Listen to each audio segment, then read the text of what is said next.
In this guide, I'm going to show you how you can check your Instagram password. Before we do get into this guide, make sure to like the video and subscribe to the channel with all notifications on. It really does help the channel and it lets us know that you want more content like this. We'd greatly appreciate it. And if at any point throughout this guide you did have any questions, just ask them down in the comment section below and we can help you out further. I'm going to be doing my best to reply to every single comment down there. Now, you usually cannot see your password directly inside of the Instagram app. So instead, what you're going to need to do is actually back out and either use your phone or the browser password manager. On an iPhone, what you can do is just swipe down and type in passwords, just like so. Go ahead and open that up, and then of course, get loaded into the app where you could just search specifically for Instagram, select your account, and then of course, just select the password itself. You will have to verify with a Face ID, Touch ID, or even just your password itself or passcode.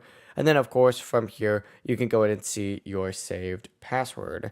Now, if it's obviously not saved on your phone, for example, you can also open up Google and search for the Google Password Manager and view your saved passwords in there if the login is saved, but that's the full process. If you guys had any questions, ask them down in the comment section below and we can help you out further. I'm going to be doing my best to reply to every single comment down there. Before you do leave this guide, make sure to like the video and subscribe to the channel with all notifications on. It really does help us out and it lets us know that you want more content like this. We'd greatly appreciate it. Have a great rest of your day though. Peace.